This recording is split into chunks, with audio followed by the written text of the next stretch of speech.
So we gather and we are surrounded by the light of Christ.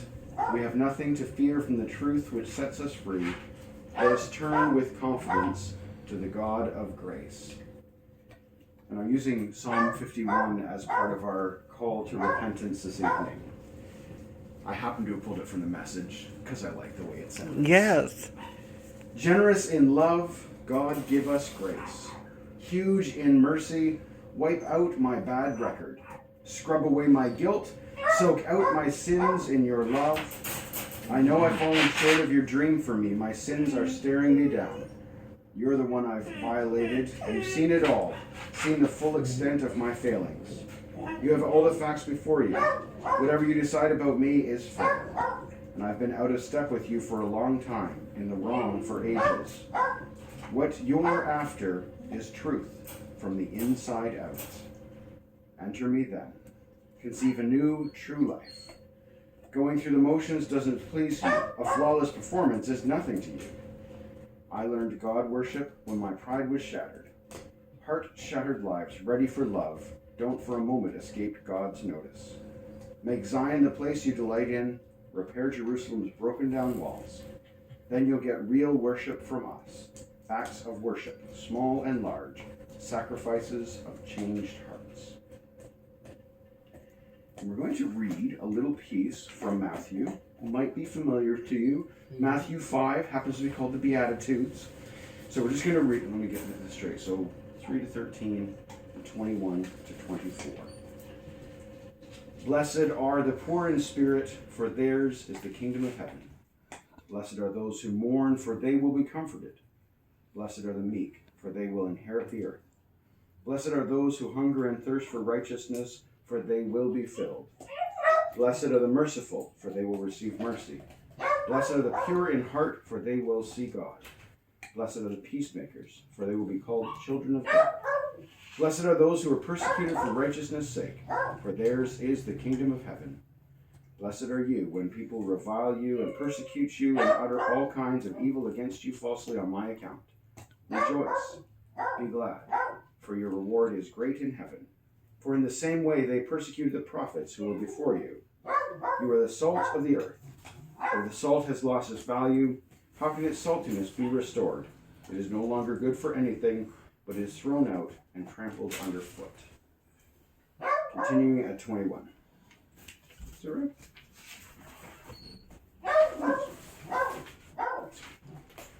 You have heard that it was said in those ancient times, you shall not murder, and whoever murders shall be liable to judgment. But I say to you that if you are angry with a brother or sister, you will be liable to judgment. And if you insult a brother or sister, you will be liable to the council. If you say, you fool, you will be liable to the hell of fire. So when you are offering your gifts at the altar, if you remember that your brother or sister has something against you, leave your gift there before the altar and go.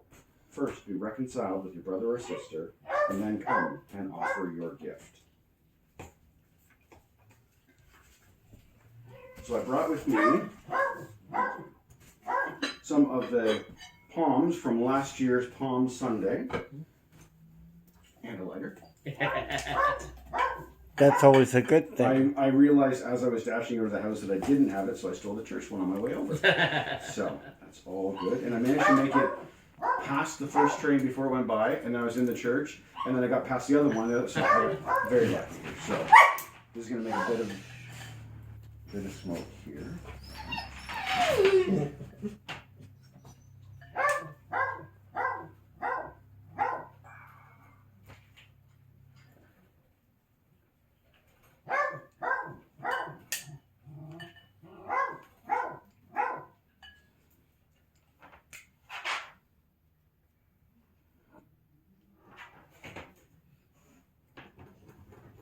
This evening, when we're doing this in the church, we're going to invite people to write their own prayers of confession, and then as the palms are burning, then we'll actually burn those as well.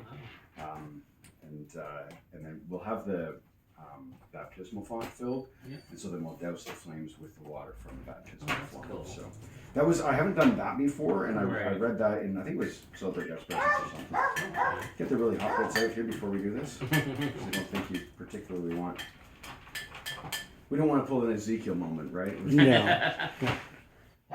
With the glowing embers to lips. Or is that Jeremiah? I think that was Ezekiel. I'm going with my gut on that one. Okay. So then what we'll do is take a tiny bit of anointing oil. Make a paste. Yes, so I'm bringing my good dishes, but I thought, worst case scenario, if things go wrong, we can always put the fire out, right? That's right. Safety Yes. first. And you're not allergic to olive oil? Okay. I didn't think there was particular much that would be problematic. I was actually more worried about the smoke for lungs. That was my only worry, but.